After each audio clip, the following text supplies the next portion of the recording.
In this video, I'm going to show you a really cool and really important tip for high-end retouching. So we've learned about dodge and burn, so I'll go over that real quick again.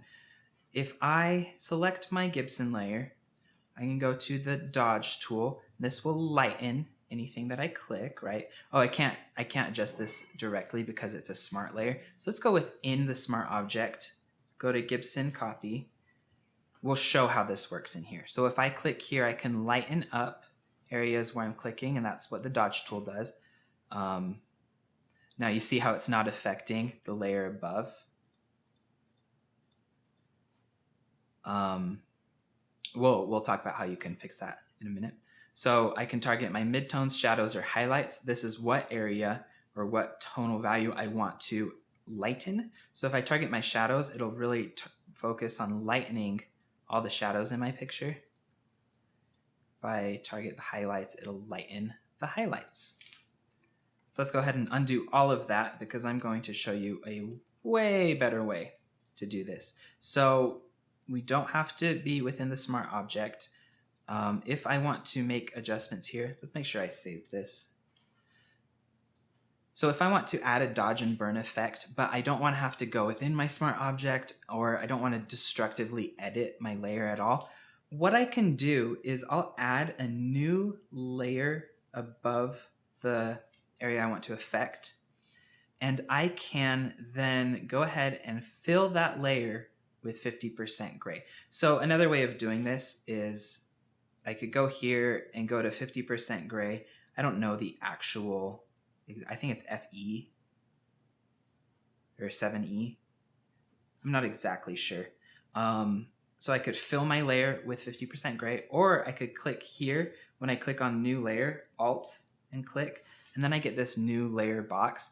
And so I can name my layer. I can add a color to the layer icon down here, or I can go mode and choose what blending mode I want that layer to be. So this is just saving me steps in the future. So I'll go to overlay, and then I'll click on fill with overlay neutral color. And this works with overlay or soft light.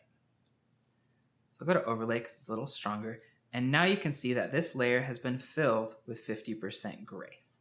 Now what I can do is if I use my dodge tool on this layer, it will make changes as if I was using the dodge tool directly onto the Gibson layer that I want to affect. Now remember that overlay and soft light either make darks darker or lights lighter based off of 50% gray. That's the neutral point. Okay, so everything darker than 50% gray will become even darker with an overlay blend mode.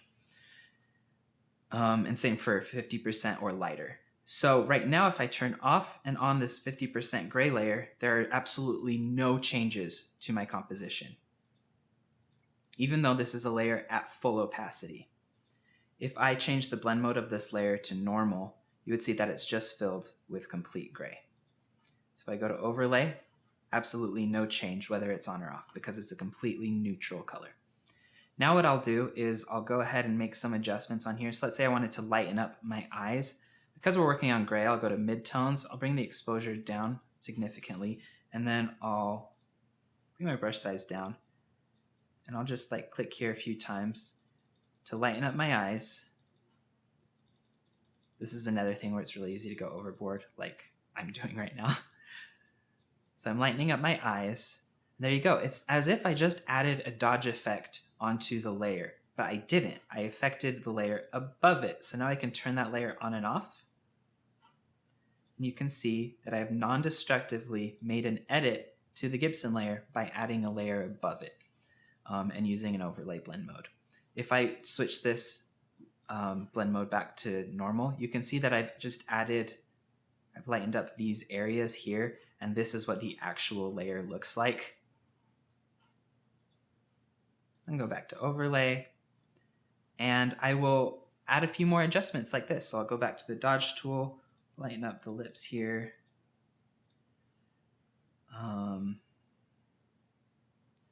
Can do some overall lightening. So if I wanted to make sure the face was really the focus here, do that. And then I can use the dodge tool or the burn tool in the exact same way. So with the burn tool, I can go ahead and try to like define the lips a little better. And this is fun for adding contrast to your image. I can go around and make it look like I was better at lighting this image than I actually was.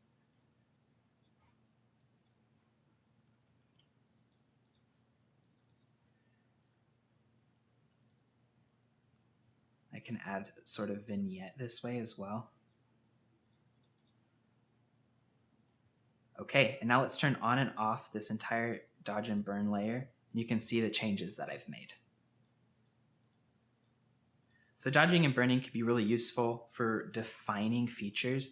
So if I didn't want to make it look photoshopped, right, and I want it to be a more natural look to my edit, I could go ahead and try to play with the lighting, and then I'm not changing the shape of anything in the picture. I'm adjusting what the lighting looks like, but it can get a similar effect. So if I wanted this nose to look a little more straight and a little more narrow, I could use the dodge tool to create shadows. This would be the same thing as just lighting properly, right? But I can affect it in Photoshop later.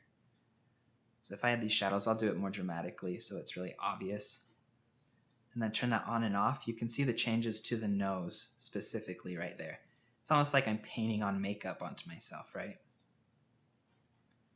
There we go. And now these changes are a little bit too extreme.